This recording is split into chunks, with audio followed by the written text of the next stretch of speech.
को भी छू लिया, माँ को भी उन्होंने छू लिया, और जन्मदिन पर भी पकड़ लिया हमारे जाकिर सर को भी। तो इतना सारा एक कहते ना अपन गागर में सागर, अद्भुत। मतलब मैं आज अभिभूत हूँ, और थोड़ा सा आंखों में आंसू भी आया, क्योंकि जब बात माँ की आई तो मेरी भी माँ थी आज से 4 साल पहले तक। मेरी भी जब उन्होंने कैंसर की बात की तो मेरी बहन को भी कैंसर हुआ, तो मुझे लगा कि अब तो बोलना पड़ेगा थोड़ा सा, इसलिए मैं समय लेना चाहूँगा। आपका को ले लूँ क्या? बिल्कुल बिल्कुल। जैसे गुरुजी ने कहा कि मतलब जब बात आती है आप लोगों के मतलब जीवन की, कि आपको किस तरह से जिंदा दिल रहना चाहिए, तो मैं एक आप लोगों से वादा चाहता हूँ कि आप जिस उम्र पर हो उस उम्र पर बहुत सारे भटकाव होते हैं, बहुत सारे। एक 16 साल का चक्रव्यूह में अभिमन्यु फंसा था और जीवन से हाथ धो बैठा। जी सर। वो एक चक्रव्यूह था। आज हमारे चारों तरफ चक्रव्यूह चक्रव्यूह। कैसे कैसे चक्रव्यूह है? बेरोजगारी का है, भूखमरी का है, आपसी झगड़ों का है, धर्म के झगड़े हैं, जाति के झगड़े हैं, और इसमें भी आप जिस उम्र पे हो उसमें एक लफड़ा है। झगड़ा नहीं है, वो लफड़ा है, वो प्यार का। मर गए मतलब अगर वो प्यार किया और नहीं मिला, या तो दोनों मर गए या कोई एक मर गया, ये एक मर गया। जीवन का सत्यानाश करिए। अब जिन क्रांतिकारियों को मैं अपनी सीने पर या पीठ पर लेके घूमता हूँ, इनकी उम्र कितनी थी? 15 साल, 14 साल, 18 साल, 22 साल, 25 साल। किसके लिए मरे? प्यार के लिए मरे क्या? देश के लिए। फिर क्यों मरते हो प्यार के लिए? नहीं, ये वादा आप मेरे से करोगे कि आपके जीवन में यदि आपको कभी प्यार ना मिले, हो सकता है नहीं मिले, जरूरी थोड़ी आपने जिसको पसंद किया वो आपको करे। क्या आपको लगे कि आप जिसको पसंद करते हो आपको मिले, नहीं मिला तो जहर खा के मर जाओगे। चांस बहुत कम है, चांस बहुत कम है। नहीं, वो तो चांस तो देखो साहब ऐसा होता है, मैं जिसको पसंद करता था उसने मुझे ना पसंद कर दिया, तो मैं मर गया क्या? वो मरना भी नहीं चाहिए। जो देश के लिए जीते हैं वो कभी इस तरह के छोटे प्यारों के लिए नहीं मरते।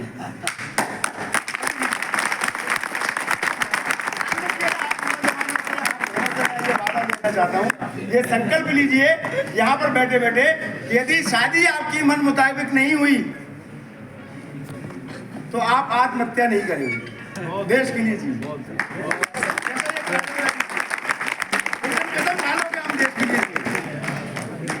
कसम खाना पड़ेगा। मेरे को भी जीवन में बहुत सारी चीजें आई ऐसे दिमाग में भी आया, लेकिन हमेशा मेरे सामने भगत सिंह, चंद्रशेखर आजाद, अशफाक उल्ला खान और राम बोस, इस तरह के क्रांतिकारी जब भी वो आते थे तो फिर मेरे को लगता था यार मेरे को तो ऐसे जीना है, तो मैं तो बच गया। आप नहीं बच पाओगे, क्योंकि मैंने तो क्रांतिकारी को पकड़ रखा था, आपने एक ही को पकड़ रखा, उसके पकड़। अभी मैं तो पढ़ता रहता हूँ, ट्रेन के आगे कूद गए जो पति, मतलब वो जोड़ा नया, क्या कर रहे हैं यार, ट्रेन के आगे कूद रहे हो, वो ट्रेन वाला भी परेशान, तुम भी परेशान। हाँ, ट्रेन के आगे देश के लिए जियोगे तो कोई याद करेगा। अब कौन याद करेगा? पूरे छी छी तू अपने माता पिता की भी गुरुजी ने कहा ना कि अपने माता पिता को कभी मत भूलिए, उनका मान सम्मान कीजिए। मैं इस बात को इसलिए महसूस कर पाता हूँ क्योंकि मैंने उतना नहीं किया सम्मान जितना मुझे करना चाहिए था, तो मेरे को वो तकलीफ होती है कि यार मैंने उतना सम्मान क्यों नहीं किया। तो माँ को लेकर गुरुजी ने जो कहा, मेरी माँ गई तो मेरे को भी तकलीफ अब याद आती है। तो मतलब इसी यही मंच पर मैं था, तो उसके 4 दिन बाद मेरी माँ चली गई थी। और मेरी बहन को कैंसर हुआ, जर्दा खाती थी, मतलब जर्दा भी खाती थी, और एक सुपारी थी गोल, वो ये गाल में ना रख लेती थी। अब वो सुपारी रखनी थी, उसमें वहाँ छाला बन गया। अब छाला बना तो उन्होंने किसी को बताया नहीं, कैंसर हो गया। वो जिन 2 गुरु जी का उन्होंने उल्लेख किया, उनकी मौत कितनी दर्दनाक हुई है मुझे मालूम है, क्योंकि मेरी बहन को मैंने देखा। उन्होंने बताया नहीं, उनके ऑपरेशन के लिए मैं मुंबई तक गया, और इस बीच में मैंने अपनी भाभी का दर्दा छुड़वाया, मैंने अपनी भाभी की भाभी का दर्दा छुड़वाया, मैंने अपनी चाची का दर्दा छुड़वाया। मैंने ट्रेन में जब भी जाता हूँ किसी मतलब नौजवान के सामने बैठा हो तो उसकी मैंने लड़की फेंकवाई है खिड़की में से। बाद में कहा तुम्हारा हमें क्या करना, अभी तो हमने छुड़वा दिया।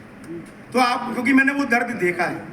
मेरी बहन जो थी उनका यहाँ पर जब ऑपरेशन हुआ तो ऑपरेशन के बाद में चूंकि 3rd स्टेज पर था, डॉक्टर ने जबरन ऑपरेशन कर दिया पैसों के, उनका फिर यहाँ पूरे चेहरे पर जैसे चेचक के दाग हो जाते हैं ऐसे कैंसर फूट पड़ा, और फिर उनका एक एक करके पार्ट्स उनके जो ना जो शरीर के टपकने लगे। ये गाल टपका, फिर जो होंठ टपका, फिर जो नाक टपकी, फिर जो आँख टपक गई, फिर उनके मुंह में नली डली थी, फिर गले में डल गई, गले तक पहुँच गया, यहाँ तक सड़ गई। फिर पेट में छेद हुआ, यहाँ पर उनकी नली डली, यहाँ से उनको भोजन दी। इतनी बुरी उनकी मौत हुई। और मैं उनके फोटो खींच के रखता था। वो मेरे को मना करती थी मेरे फोटो मत खींचा कर। मैंने सारे फोटो खींचे, अंतिम 4-5 दिन के फोटो तो मैं खींच ही नहीं पाया। इतनी बुरी हालत हो गई थी, चेहरा पहचान में नहीं आता था। और एक दिन जब उनका होंठ टपका तो उन्होंने मेरे को बुलाया।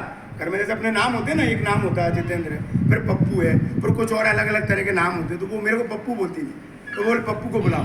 तो उन्होंने हाथ ऐसा करा और ऐसा हाथ जो होंठ था ना वो हाथ में आ गया, बोले ये टूट गया। और जब वो मरी तो मेरी गोदी में मरी। मैं एक दिन के लिए बाहर जाना चाहता था, उन्होंने मना किया तू नहीं जाएगा। बोल नहीं पाती थी तो सारे से कहा, कॉपी पे लिख के कहा कि तू मत जाना, क्योंकि मैंने ही उनका मतलब बहुत मुंबई तक ले गया। और बड़ा अंतिम दिन जब मैं लौट कर आया एक दिन के लिए, मैंने कहा मुझे जाने दो, एक दिन का काम है, तो चला जा। लौट के आया मैं तो मैं तुरंत उनके पास गया तो उनकी सांस बहुत तेज़ चल रही थी। और उसके बाद में मैंने उनको बोला कि आप जाना है, आपको बहुत तकलीफ हो गई है, जाओ मत हो परेशान।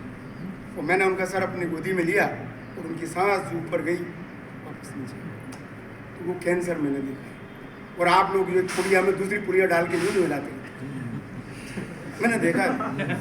अभी मेरे यहाँ पर एक मकान पर चौकीदार है, उसको कैंसर हुआ, मना करता था मत खाया कर, नहीं माना, कैंसर हो गया। अभी तो उसका फर्स्ट स्टेज में था, फिर भी उसका ऑपरेशन हुआ और उसका मुंह आधा है, सुन करो, और उतना मुंह खुलता है उसका, अब इतना मुंह खुलता है उसका, आधा रह गया उसमें। तो वो ऐसे लेके नहीं मील कर रोटी और उंगली से घुसेड़ता है।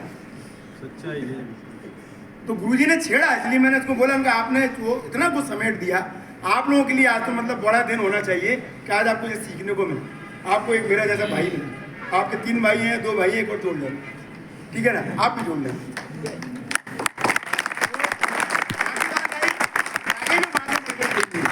बहुत झेलती है माँ। मैं तो अब समझ पाया हूँ, जब मेरी बहू को बच्चा हुआ तो उसकी मतलब कुंदरियाँ बदलना, टट्टी पेशाब करना, रात को सोता नहीं, हम तो सो जाते हैं और उसकी माँ जगती रहती है। तब पता चला कि माँ हमको कितनी तकलीफ से पालती है और हम धूर्त मक्कार लोग प्यार के लिए मर जाते हैं, उसके लिए मर जाते हैं, नौकरी के लिए मर जाते हैं, फ्रस्ट्रेशन में आ जाते हैं।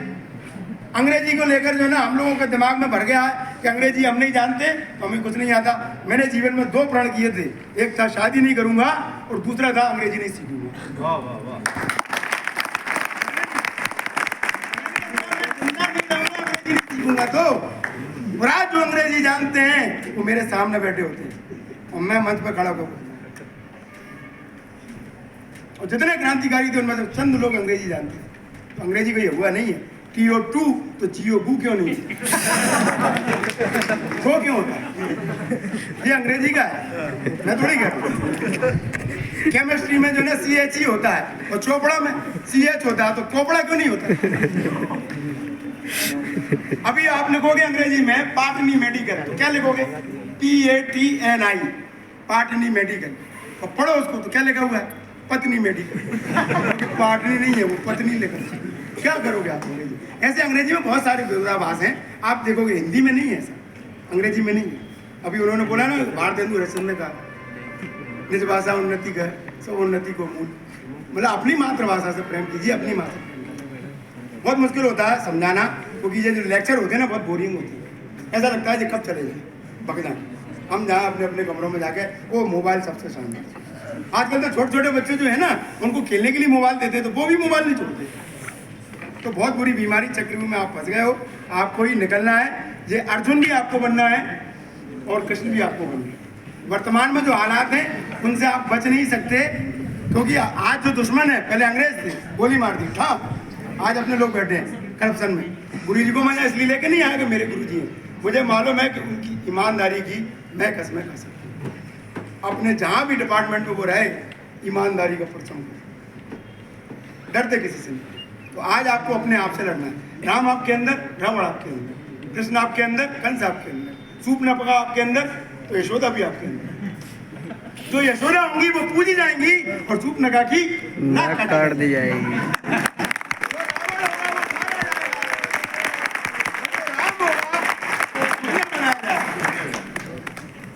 तो आपको तय करना है आपको क्या करना। मरना है तो कैसी मौत मरना चाहते हो, क्योंकि मरना तो सभी। अब ये पागलपंथी की बातें मैं जगह जगह करता हूँ तो लोग जो क्रांतिकारियों से कहते थे, कोई मेरे से कहते हैं, मेरी माँ तो कहती थी पागल है, पिताजी भी कहते थे ये तो पागल है। तो मैं हमेशा एक ही बात कहता हूँ, क्रांतिकारियों की बात कहकर अपनी बात खत्म करता हूँ। जब क्रांतिकारियों से कहते थे कि आप पागल हो, तो वो एक बड़ी अच्छी बात कहते थे, इन्हीं बिगड़े दिमागों में खुशबू के लच्छे हैं, इन्हीं बिगड़े दिमागों में खुशबू के लच्छे हैं, हमें पागल ही रहने दो।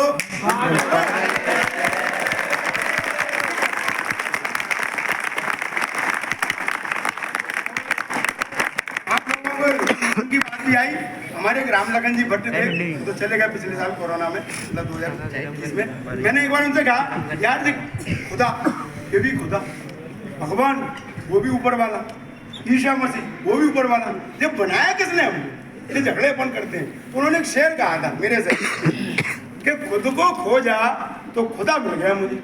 मैं कहीं निकला कुछ खोजने, तो खुद को खोजा तो खुदा मिल गया मुझे। अरे मैं क्या करूं इसका, ये क्या मिल गया मुझे, अरे क्या मिल गया, मतलब मैं इसके पीछे लड़ाई झगड़े हो रहे, क्या मिल गया मुझे। तो भगवान है, वो आप खुदा मानो चाहे कुछ भी मानो, पर है वो कुछ ऐसी शक्ति जिसके बारे में कोई दावे से नहीं कह सकता इसने ही आपको बनाया। भगवान बनाया तो मेरे सामने जाए, मैं उससे कहूँगा तेरे खुदा से, तेरे भगवान से कह के तेरी नाक झाँचा हटवा के यहाँ लगा, वो लगा देगा तो मैं तेरे भाई सब रोते वैसे ही है। कोई अंग्रेजी में रो के बता दे, कोई उर्दू में रो के बता दे, कोई उड़िया में रो के बता दे, रोगे सब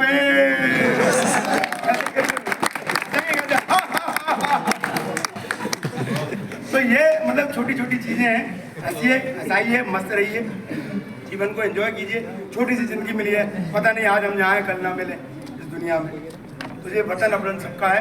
ये नफरत बुरी है ना पालो इसे, ये नफरत बुरी है ना पालो इसे, दिलों में जो दर्द है निकालो इसे। ये तेरा ना मेरा, ना इसका ना उसका, ये हम सब का वतन है, संभालो इसे। भारत माता की, भारत माता की, वंदे वंदे मातरम, इनकलाब जिंदाबाद, इनकलाब जिंदाबाद, जय हिंद, जय हिंद, जय हिंद। डरना मत कभी भी, जीवन में सच्चाई के साथ रहना। गुरु जी को मैंने सुना, गुरु जी कह रहे थे डिपार्टमेंट में जब भी कोई भ्रष्टाचारी हुआ, लेकिन गुरु जी ने दम से अपनी बात कही।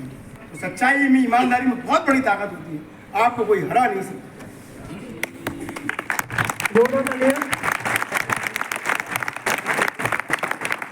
बहुत सी बातें जितेंद्र भैया जी ने बताई यहाँ पर, लेकिन एक बहुत ही प्यारा संदेश हमारे नौजवानों को दिया